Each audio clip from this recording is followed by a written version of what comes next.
Ladies and gentlemen, this is KageKaze. A day late, perhaps, to be reporting this, but if you've checked out my Twitter feed, you know what that's about. Got dreadfully sick, unfortunately. But hey, I'm a little better now, and I'm going to report now on patch 104 for Diablo 3. Alright, we're going to look at a few of the general changes here to the game. There are a lot of patch notes here. I am not going to be able to go through everything all at once. But what I'm going to do is try and report on some of the basics and some of the more important things as we go along. A few new options can be found in the sound menu of the game now. You can actually enable and disable music specifically instead of just having to mess with the slider, as well as some new audio options being available, including the ability to choose which audio device you want to output your sound to and changing your audio quality. Patch 104 comes along with some nice improvements to the auction house. Among these improvements are being able to cancel your auctions at any time unless a bid has already been made on that auction. Also, you can now see exactly the stats of an item you tried to sell on the auction house, as well as the price that you tried to sell it for. So no longer do you have to wonder what did you try to sell it for, and you can adjust your prices accordingly. In the search field, you can also see that you can now search for 6 different attributes for magical items, as well as being able to search for higher amounts. So you no longer have to go by 999, you can actually go much higher now and search for exact values that you want. This is a nice change coupled with the changes to two-handed weapons, which now have much higher values than other weapons before them. As well as searching on the auction house, items that have gems in them will no longer count towards your searches. So if you search for any particular stat that can be modified by a gem, you will only find items with that particular stat. Also, when you're searching on the gold auction house, you can actually buy gold in values of 1 million instead of 100,000, basically bringing the value of gold down and actually making it a little more worthwhile to purchase. Looking at general changes here, one thing that a lot of people might like to see, especially if you're fairly new or didn't quite understand the system, elective mode now has a tutorial added whenever you start a difficulty higher than normal. They're basically not going to show off elective mode until you've at least beaten normal mode for the first time. Those of us who have been around a bit, who've played it, and know all about it, already know about the system. But at least this gives newbies a chance to experience the game the first time just in the normal setting, and then they can go back and start playing with their skills. Some basic bug fixes have occurred. For example, achievements, espionage, and a unique collection are now completable. Boss rooms that couldn't be exited with town portals now can, such as the fight with Zoltan Pool.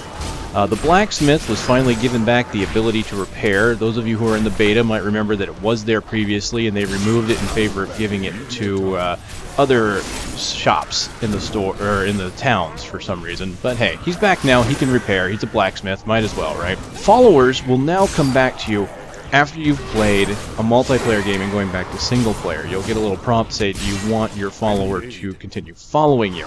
This is a nice change, as if you go from a multiplayer game to a single player game, you might have forgotten to pick up your follower again, thus making the game a little bit harder when you didn't intend to. Repair costs for items of eye level 53 and up have been reduced by about 25%. Weapon racks have been given their old 100% chance of dropping a weapon now. Of course, these items will not always be of high quality, they will typically be whites, but hey, it's a good chance to try and find a weapon if you're looking for one.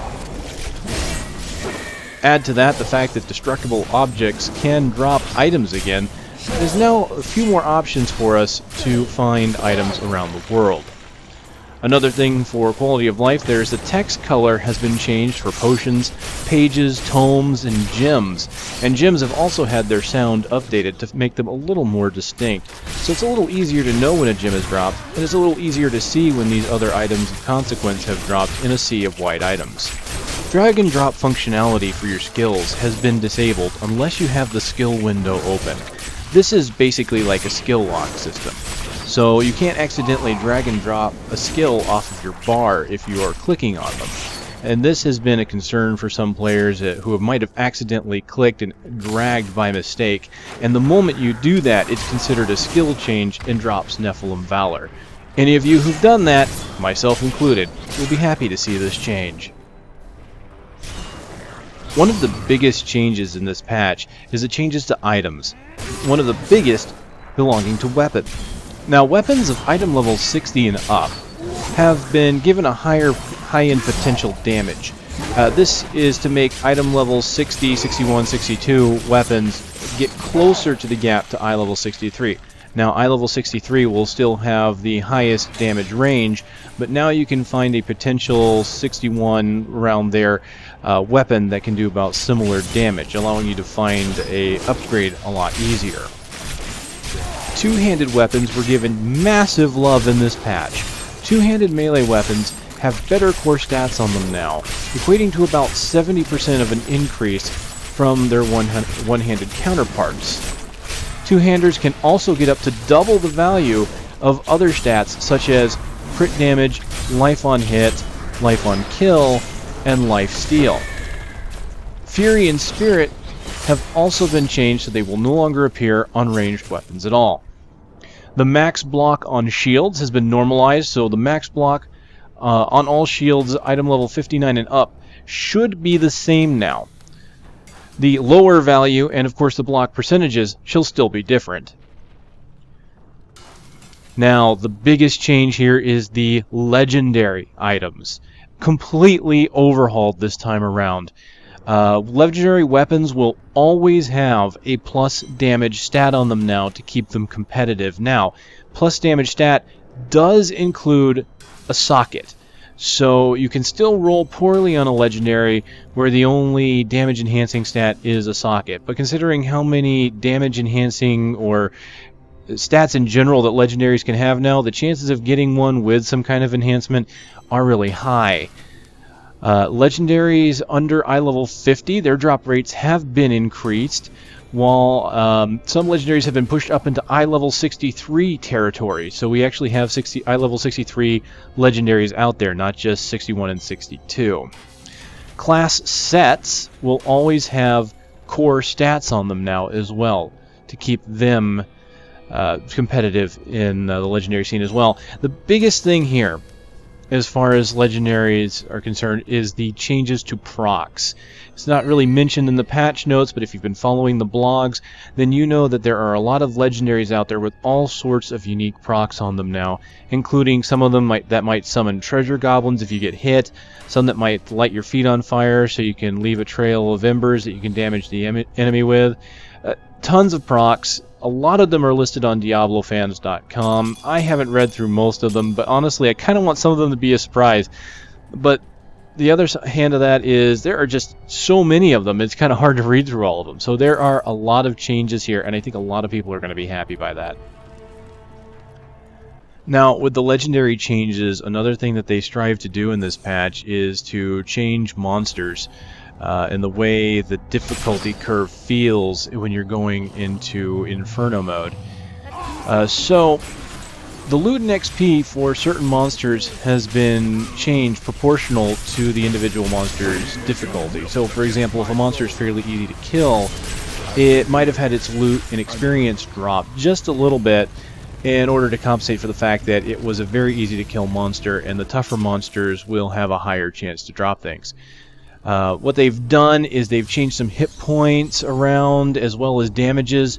They're basically trying to bridge the difficulty gap between normal monsters and elite monsters. So it's supposed to feel like there's a better difficulty curve there rather than a difficulty spike. The problem we were running across before is that you could sit through an act and kill normal monsters like crazy. You'd run across an elite pack and all of a sudden die. And what they wanted to do was smooth that out. They made the normal monsters a little bit tougher and made the elites a little bit weaker. So they want it to still be this increase. They still want you to have that increase in difficulty when you run into the pack, but they don't want it to be so high that it just feels off. So while doing this, one thing they considered was they boosted the drops on normal monsters to drop about 4 times as many rare magical items now. So you'll see a lot more rare and magic items dropping in the world from the normal monsters. Another change to facilitate this difficulty change, as well as trying to help people get into co-op play, they have reduced the health bonus that monsters get per player in higher difficulty modes. Previously, monsters would get about 75% additional health for each player in normal difficulty, and then it would increase from there, going up to 110% in Inferno. So every time a player joins, that monster would get 110% of its health, so more than double. Now they've changed it so it's a flat 75%, basically the same increase that you would see in normal mode. So now they expect more people might actually like to play in co-op, because it's not going to drastically change up the gameplay. They can have fun playing with other players without it completely increasing the difficulty. This is kind of a continuation from a change they made in 103, where they reduced or completely removed the damage increase that monsters got in Inferno difficulty. So I was talking about changes to health and whatnot. I'm going to go over that a little bit here. Changes in Inferno. Act 1, Elite monsters have had their hit points dropped around 11% to bring them closer in line to the normal monsters. Act 2, the normal monsters had their hit points increased by about 4%, and the elites dropped down by about 8%. The overall damage drops by about 8%. Act 3 and 4, normal monsters have had their health increased by 10%. The elites have only been dropped by about 2.5%. Now the overall damage has been decreased by about 15%. Now having gone through a bit of Act 3, I can tell you that it's not quite the easy mode that you might have expected, especially from the notes that they were giving in the blog. They talked about a 25% decrease in elite health or something like that, so it's nice to see they didn't quite go that far. Now some monsters they did take lower just because their damages were so high. For example, the Spine Hewers, Skull Cleavers, monsters like that had a really big hit on them, their damage was brought down by about 37%. They are no longer as big of a pain to fight anymore in huge groups. Changes to elite affixes as well here. Fire Chains damage was reduced by about 20%, Arcane damage was reduced by about 30%, and Arcane spawns will be a bit more spread out now, so you shouldn't have to worry about getting hit by multiple ones in a very tight-in area. Also, several AI changes have been enacted. This is an addendum to the 103 changes, where certain monsters that used to run away a lot should no longer run away as much. That's where these changes are in line. Also, the Enrage timers and the HP regen on normal elites has been removed. I wasn't sure how I felt about that at first, but I'm going to tell you after playing with it a bit, it's kind of nice, because there are just some monsters that are out there that will still do incredible spikes of damage, and especially if you're doing single player and not in a group, it makes it very difficult to come back and fight those creatures and eventually kill them. If you had a group, then they would constantly be in combat and you wouldn't have to worry about it. So it's honestly a very nice single player change to see. Another change to help us out is that the Jailer ability has been put in the same category as Knockback, Nightmare, and Vortex. And what that means is that Jailer can no longer appear with those other stats. So you will not see a Jailer that can do Knockback, a Jailer that can do Nightmare-ish, things like that. You'll no longer see that. Also, the invulnerable minions have been completely removed from the game. This, some will like, some will not like. There have been people that didn't have much of a problem with the invulnerable monsters or invulnerable minions, but I have heard from some ranged players, and I have seen it myself, where sometimes those invulnerable minions will just get in the way if you're trying to be ranged and trying to hit the monster. You have a hard time because the minions keep getting in the way, they block the shot. If you're melee, it's usually not a big deal, because you can just get in there, you're always on the same target, and you're fine. So I expect some to like it, some to dislike it. I'm honestly probably expecting more to like it than not. Also, this thing that has been asked for repeatedly by some of us, Fear now grants you an immunity for 6 seconds after you've been feared. So if you get feared by a monster, you will not be feared immediately again after. There's a 6-second delay, so you at least have a chance to move or to do something before you get raffle stomped. The shielding affix for monsters has also been changed. only one monster in a pack will be shielded at a time, and if there's only one monster left, they will not shield. So it makes the shielding feel a little bit better now, because it used to be you could see multiple ones shielded, almost all of them at the same time would happen, so it makes that monster enchantment a little easier to fight. The resistances from monsters that have certain damage types, for example, Arcane Enchanted, Lightning, or Plagued, they would be resistant to certain damage types, particularly the ones that they gave out. So Arcane would be Arcane resistant, Lightning would be Lightning resistant. Well, they've taken out those resistances, so they should have normal resistances as any of their monsters that are type. And there was also a bug fix that caused monsters to ignore cooldowns on their enchanted abilities. So some enchantments were far too strong simply because they could perform their abilities far too often. So all in all, these monster changes, they feel good. Things have been smoothed out a bit, but I don't think they went too far into the realm of making it a bit too easy. I was able to get through Act 3 on my test playthrough last night here without too much difficulty, but there were still plenty of deaths to go around, trust me on that. The major game changer here for this patch is the addition of the Paragon system and Paragon levels. So, Diablo 3 now has a new level cap of 160. So once you hit 60, you're going to start getting experience towards these Paragon levels. Once you gain a Paragon level, you get a 3% bonus increase to your gold and Magic Find stat. Now, Paragon levels can be increased through experience gained through killing monsters and through bonuses such as killing blows and killing streaks, things like that. You will also get bonuses from plus XP gear and for having a ruby in your helmet. So they also grant one level of stats. So whenever you get a Paragon level, you're going to get 3 of your primary stat, 2 of vitality, and 1 of your secondaries. So when it's all said and done, when you hit the level cap of level 100 Paragon, you'll be given 300 of your primary, 200 vitality, and 100 of everything else. Now, with this system, they've changed Magic Find and Gold Find. The caps for those are now at 300%. So what that means is once you hit the maximum level of Paragon, you will no longer need Gold and Magic Find gear.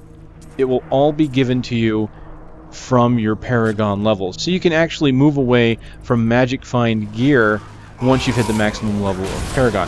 So this has changed and acted because what they want to do is they kind of want to move away from the whole Magic Find thing, mainly because they want to keep it from being an issue where you feel you should have it, you shouldn't have it. Is this the best thing that that you need to have to get better gear?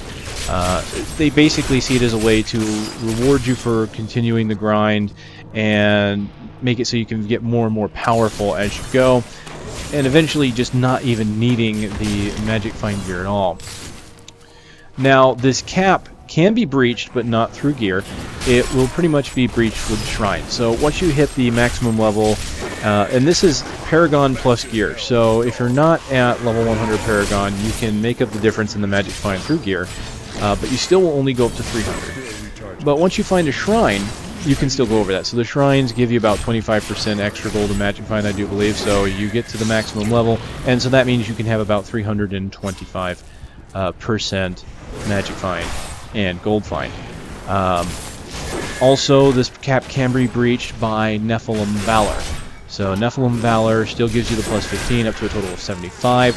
So you can have a total of 400 Magic Find with both a Shrine and full stacks of Nephilim Valor.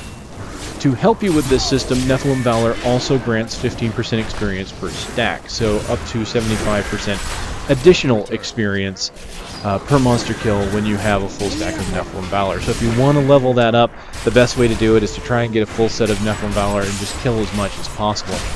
They've also decided to help with that by giving monsters that are 61 level plus 60% increased experience. Along with this change is a new change to Magic Find. in which it's no longer split amongst the party in multiplayer. This was a very controversial system when the game first came out. Some people were happy with it, some people were not, mainly because it felt like those with high magic find, if they didn't have this system, people with high magic find might be able to leech off the players that are doing high damage. So a lot of players felt that this was a reward for those who wanted to build up their defenses and their damage and be able to carry the party. So if that person with magic find gear isn't putting out, the fair share of damage, then hey, you're getting a bonus of their magic find. Well, with Paragon, that's not really a big deal anymore because your cap is going to be at 300, and once you hit the level cap, you're not going to have to worry about it being split anymore. So now everybody still has their individual levels of magic find. Now keep in mind, the Paragon levels are not exactly easy to get. They're going to take quite a bit of experience. To put it in perspective, the early levels of Paragon, I made it almost all the way through Act 3, and I hit maybe Paragon level 2 and halfway through that. So not quite at Paragon level 3. And the experience requirements go higher and higher with each level. They anticipate it will take you about as long to reach level 99 from Diablo 2 to get Paragon level 100. That has yet to be seen, but most of the people I've seen on didn't have a very high Paragon level, so I can kind of believe that's what it's going to be. Okay, I'm going to quickly touch on the character class changes. This was the other big thing in this patch. They combined both the legendary and the character balancing patches together into one. There are a ton of patch notes here. I really suggest reading over them, either from the Diablo 3 main site or from going to Diablo fans. There's just so many changes. Most of them are just damage related. Most of them are damage increases, but they're increases to skills that were underused. So when you think about some of the changes to monster health and plus these changes, you might think maybe it's going to get too easy. Well, the truth of the matter is, a lot of the skills that they buffed with damage were underperforming to begin with, and the reason why they weren't being used. So a lot of them are really in line now. So we're just going to go over very briefly some of them, starting with the Barbarian. Ancient Spear has been given a little more functionality. It has now been granted a 1.5 second root after use. Leap has been given a little bit of love. You can now use it when you're in CC, but it does not break CC. So this is kind of like Furious Charge. So this means if you get stuck in a jail and you see an arcane beam coming towards you, you can leap away from it. You just still won't be able to move until the jailer part drops. Crushing Advance has been given more damage reflection. It's gone up to 35% from 30%. However, Crushing Advance no longer triggers on-hit effects. Part of the things that made it really strong before was that it triggered life on hit. So you could stand in Desecration, Molten, things like that, and use your Crushing Advance and trigger a ton of life on hit and really get back a lot of health. So this rebalances it, and to compensate for that, they're giving it 5% more damage reflection, which is kind of nice. Bash has been given a Fury generation increase to try and make it a little more valuable as a Fury generator. Now, one of the things they've done here that you're going to see the Barbarian, a lot of skills have been given buffs to their damage, and the generators are definitely part of that. Mostly the spenders, though. The big thing that they noticed with characters or classes that use resource generation and spending is that the spenders didn't quite do enough damage to warrant the cost. So in the form of Barbarians, you might have noticed that most of the Fury spenders didn't really hit that hard. And myself included, I started using builds that really didn't use spenders because I had so many more other abilities I could use that had more utility and didn't really need the damage that the spenders gave. So, for example, the skills that have been given damage boosts here for the Barbarian include Cleave, Hammer of the Ancients, Rend, Seismic Slam, Weapon Throw, and Whirlwind. I can tell you that the damage boost to Rend is nice. I didn't used to like Rend, but it has a pretty nice damage boost now. And I'm actually not using the one that it has a rune that makes it do 900% weapon damage over 5 seconds. That's an incredible amount of damage, but I'm actually using Bloodlust, which is a 9% damage done back his life, and it actually gives back quite a bit. It's been helping me a bit. and life regeneration while I've been fighting. Moving on, we're going to go on to Demon Hunters. The Caltrup's Jagged Spikes, they no longer trigger proc, so be aware of that. Multi-Shot's Hatred cost has been reduced from 40 to 30, and Fire at Will reduce it further to 15, so Multi-Shot could be quite viable now for some of you Demon Hunters out there. The Sentry, massive love. They said they doubled the damage. They kind of lied there. It was actually more than double. The Sentry went up from 20% to 55%. And the Chain of Torment, which is basically that you latch a chain to the Sentry position and you get kind of a fire chains between you and it, has been boosted as well. The range of that chain has been increased to 45 yards, so you can actually get quite far away from the turret and still have the chain. The damage has also been increased from 48% to 80%. The Brooding passive, which gives you life per second, or basically a percentage of your life over time, no longer requires no damage for 3 seconds, so it's always on. That's a nice change. Damage boosts include abilities like Bola Shot, Chakram, Cluster Arrow, Entangling Shot, Evasive Fire, Impale, Rain of Vengeance, Rapid Fire, Smoke Screen's Choking Gas Rune. The Vault Trail of Cinders has a massive damage now, 1,500% weapon damage over 3 seconds. Wow. I hope you guys enjoy that, Demon Hunters. I'm going to be trying that out when I get a chance. Okay, monks have had changes to their generation in the form of Crippling Wave. Spirit Gen increased from 6 to 7. Way of the 100 Fists has had its generation increased from 6 to 8. The Exploding Palm has been given a longer duration to ease use of the skill, and its damage has been increased. So it lasts a little bit longer. The overall damage per second has been increased as well. So Exploding Palm can be a useful skill now because it makes it a lot easier to trigger it on an opponent and then make it explode. Very nice to see. Other changes here, Mystic Ally no longer triggers proc, so please be aware of that. If you were using a Mystic Ally, you will no longer get procs such as Life on Hit from that ally. Sweeping Wind, Master of Wind duration has been increased from 10 seconds to 20 seconds, so there's a decent buff on that. Exalted Soul passive now gives you not only 100% maximum spirit, but 1 spirit per second. So Exalted Soul has actually become a fairly nice passive. That was one thing I didn't really care for. 100 extra spirit on your maximum is great for maybe people like me that hoard their spirit, don't really mean to, just forget to spend it. But really that's all there was to it. I mean, you might as well just have the same maximum to spend it. But now Exalted Soul gives you more maximum, and you get that 1 per second to help you get your spirit generation up, especially if you have a more defensive build. One change here to Fleet-Footed is that the speed is no longer counted towards the 25% movement speed cap. So what does that mean?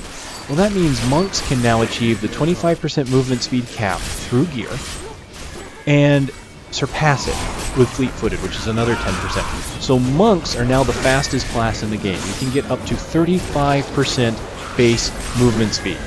So if you're trying to make if you want a character that's going to move fast, you can try that out. I might actually try it out just to see how it feels. 35% movement speed may not sound like a lot, but I think you might actually notice it when you're trying to move to and from targets or out of damage sources.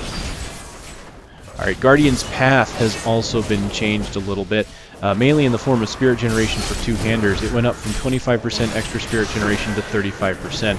This is also to help facilitate the changes to two-handed weapons to make them more valuable to characters that didn't use them before, specifically melee users.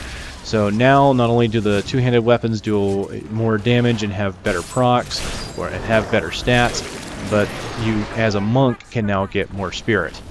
Damage boosts to the monks include Dashing Strike, Lashing Tail Kick, Wave of Light, and Seven-Sided Strike, which has been increased by more than double. Seven-Sided Strike is now a massive damage dealer, and with the added bonus of a little bit of invincibility when using it. Alright, Wizards. Various buffs have happened to Archon, Diamond Skin, and Ice Armor. I say various because basically their utility has been changed or increased in some way. Specifically, I know that Archon's time bubble has been increased. The ice armor has been given a higher chance to freeze rather than slow, so there are some things there for you guys. Spectral Blade, the impactful blade skill, has been changed a little bit here. This is a rune that used to have a 5% knockback chance. It has now been changed to slow for 80% for 1 second, so it is a guaranteed slow now, rather than a very low chance to knock back. More arcane power is restored from Siphoning Blades, which is a Spectral Blade rune, and Lightning Affinity, which is a Shock Pulse rune. Arcane Torrent's cost has been decreased. It used to cost 20 arcane power, now costs 16, and its damage has been increased. Other damages increased are Electrocute, Explosive Blast, Hydra, massive changes to Hydra there all around, Meteor, Shock Pulse, and the Calamity rune for Teleport. Now I move lastly to Witch Doctors, mainly because this is the one a lot of Witch Doctors, myself included, have been waiting to see. Witch Doctors! So, what has changed for the Witch Doctor? Well, let's talk about pets, shall we?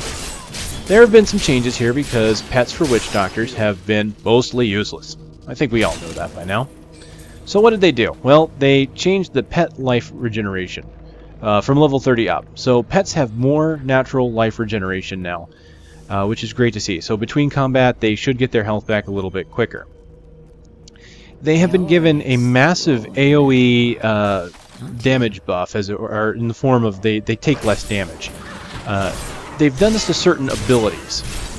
So I can't say they have a blanket AoE damage reduction now.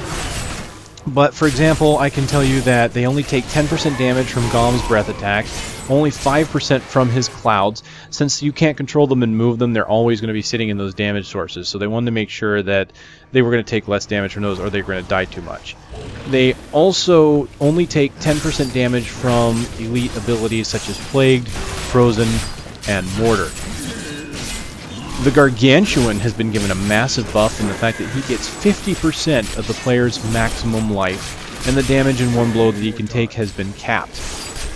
Zombie Dogs gain 35% of the player's maximum life, and as well they get the damage capped in one blow.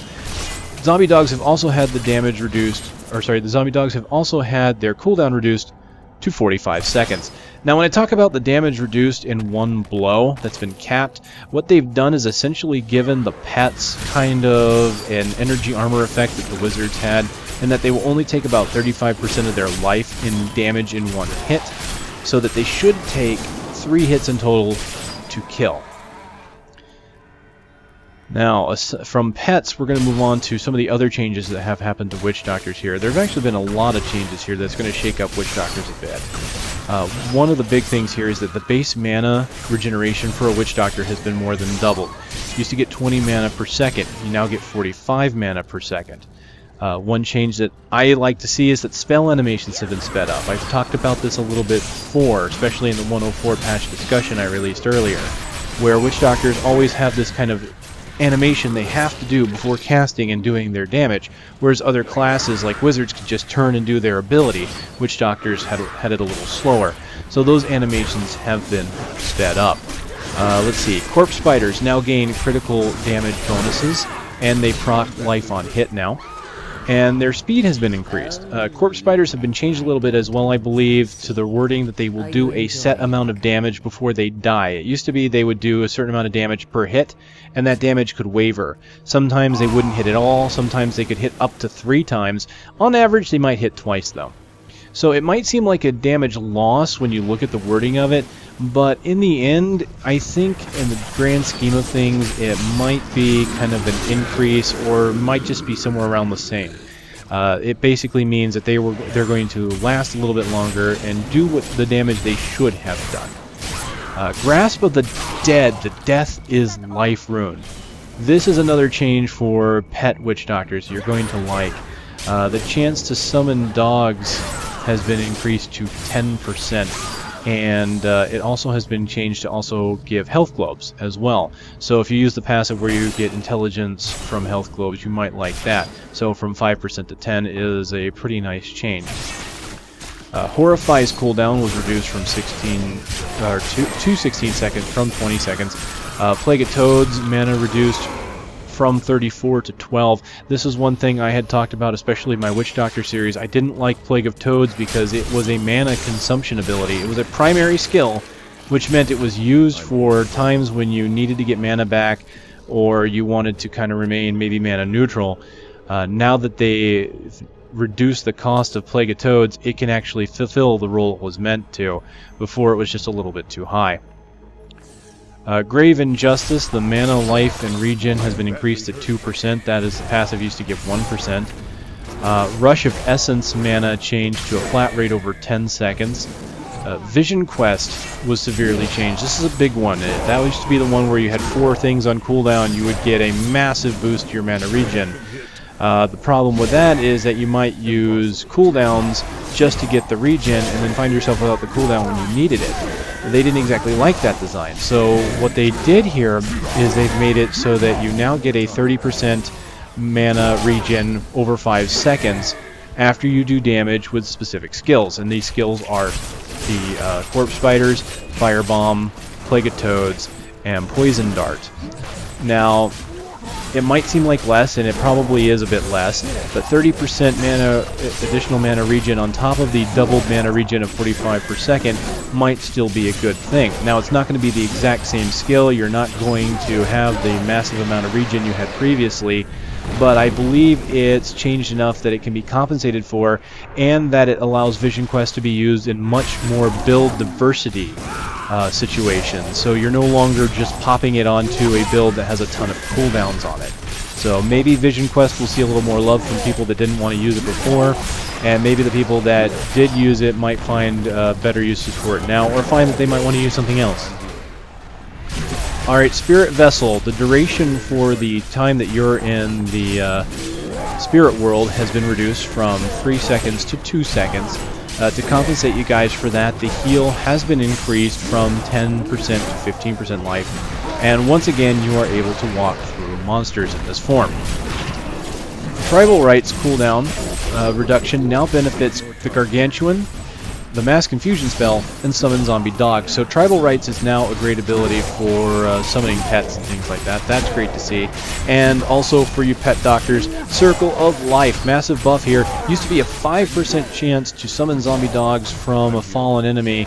It is now 30%. So if you want to have a zombie dog army, maybe you don't want to have the zombie dog skill, or maybe you do. Maybe you want it with pet handler or zombie handler, whichever one it's called now. I forget now. But maybe you want to have more pets and you want to have a chance of getting them. Well, there you go. 30% chance to get a dog from a fallen enemy.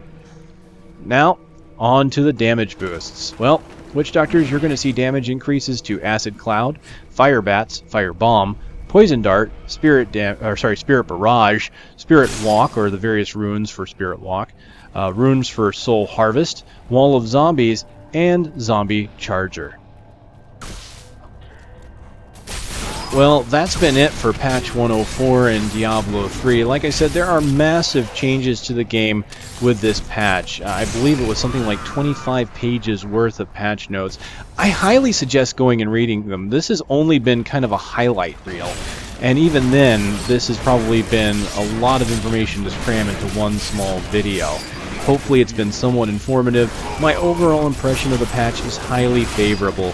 Again, I only made it through a little bit of Act 3. Well, I can't say a little bit. I made it through a majority of Act 3, from start to just after killing Siegebreaker. So I've got a bit to go, but I made some good progress. It felt good. I still died a lot, but I wasn't as frustrated as I was before because the difficulty curve wasn't such a spike. Now, there were some of the elites that really were a pain in the butt, but thanks to the regeneration going away, I would usually be able to take those packs out because I could usually do a decent amount of damage.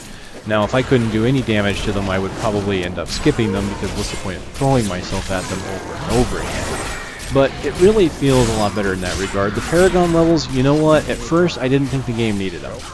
I really thought when the game came out and they announced the level 60 cap that I thought that would be fine. Why? Because the level grind to 99 never really interested me in Diablo 2. But it was there, and every now and then it gave you something to kind of mark your progress. So I can see why they would reinstate it, and I can see why putting it back in the game is a good thing. Just because I don't care to hit Paragon level 100. It would be cool. I'm not that much of a completionist, though. That's going to take a lot of time. But I can also see that there are a lot of players out there that really wanted that, to have something to progress to. There are completionists out there that want to have this thing to do for a long-term goal. And that is going to give it back to them. So, and what's interesting is that they could have picked a thing like Paragon level 40, right, to bring the overall level to 100, kind of like Diablo 2. No, they decided we're going to give you 100 levels of Paragon. So 160 levels in the game in total. Of course, let's face it, level 1 to 60 is not that hard to get to. Paragon levels, on the other hand, will take a little while. Especially, like I said, I only got about 3 Paragon levels in all of Act 3. That's not bad, considering I spent most of Act 3 with 5 stacks of Nephilim Valor. So, I think it's a good system. I kind of like it. You get rewarded with little portraits for your characters, so the other people can see your Paragon level at a glance because it shows up under your character portrait. But now you also got this cool little border around it. You know, kind of little fluff. You know, it's neat. The changes to legendaries were severely needed. So I'm really happy to see that change. Some of them are just fantastic. I've looked at some of these legendaries, and my jaw would just drop when I was reading some of the preview posts. So I'm looking forward to finding my first legendary with this new patch. I found a few legendaries before, maybe a handful. I think I maybe found 5 or 6. And I know there are people out there that have found a ton more, and people out there that probably still haven't found one yet. But I'm going to tell you, the feeling on those wasn't great. I found the legendary, and most of the time it was blah. I didn't care for it. It was useless to me. But now, I really want to find one. I actually want to get back into the game, and I want to find one and see what kind of legendary I get. And who knows, maybe that'll dictate what I play next. That's a great feeling to me. It's that sense of wonderment and discovery that's going to kind of breathe life into it again. Now, I haven't been playing Diablo a lot lately. Hardly at all, actually. But you have to think about it. A lot of it has been, well, lately I've been getting sick a lot. It sucks. It's not something that I can really change. I mean, it's been over a month of me getting sick on and off. I won't go into that too much here because I've already dragged this video on a lot. But there's been that, and I've been doing other things such as the Path of Exile videos, and I've got a few DayZ things that I've been putting up that I actually recorded a while back. I just haven't gotten to editing yet, again, for the aforementioned sickness. So yeah, it's not that I haven't liked Diablo and haven't wanted to get back to it. In fact, I really wanted to get back into my Witch Doctor to continue that series, but things kept getting in the way, and now the patch is out. So I have more incentive to get back. I'm very happy with it so far. The changes to skills, I've already talked to at least one person online that says they're using like 2 skills that they never used before. Like I said, I'm using Rend. I never used Rend. I hated Rend. One thing I didn't mention earlier was that Rend has a new graphical effect, so you can actually see when the monsters have it on them now. So it's made it far more useful to me. There's new graphical effects for a lot of skills, even if they're just neat little glowing things. A lot of changes to some of the graphics for monster fixes as well. Overall, it just feels good. There's a good feeling there that I really can't put into better words, I suspect. It feels right. And I'm going to be honest with you, when it comes to this kind of game, Diablo 3 to me has just done it right. The combat is smooth, and it just feels good. A lot of the combat I feel in control of, even if there are huge damage spikes. A lot of the time I can usually tell if there's something I could have done better or some kind of situation I put myself into. There are some that aren't, but I mean, comparatively, I mean, let's talk about the competition. We're looking at Path of Exile and Torchlight 2. Both very good games in their own right. Path of Exile being just updated constantly, by the way. I do need to do a new video on that. But something about the combat in that felt a little bit clunky compared to Diablo 3. Now, Path of Exile, though, has got some really great ideas that I hope they continue with for their end game that I think might make them shine a bit more there once you hit maximum level. As far as Torchlight is concerned, Torchlight came close. There are just certain things about the trees that I didn't like, but I've heard that they fixed that. So, all in all, both games very good and very great alternatives, but there's still something about the visceral feeling of Diablo 3 that just hasn't quite been matched yet. Although, if you find that you don't feel the same way, quite honestly, those are two very, very, very good choices for you. Torchlight 2 is going to be cheap, and Path of Exile is going to be free. Though you can pay for stuff if you want to. So, hey, there you go. Alright, well, I've gone a little off track there talking about stuff that's not D3, but hey, I wanted to at least make sure I mention those so people don't think I'm just playing favorites for any particular reason. I like them all. I just, for some reason, keep coming back to Diablo 3. And I will admit it has its faults. This just happens to be the game I prefer at this time. So anyway, massive changes. I really suggest if you stepped away from Diablo 3, come back, give it a shot. It feels better. It really does, and there's something to progress for. If it's not the kind of thing you want to progress for, then like I said, there are other options. Give them a shot. There are lots of choices for those of us who are action RPG fans.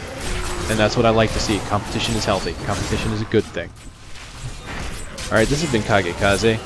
Again, patch 104 for Diablo 3. Thank you for taking the time to watch the video and listen to my thoughts on it. And if you liked it, please, of course, thumb it up. That does help me a great deal. I appreciate it.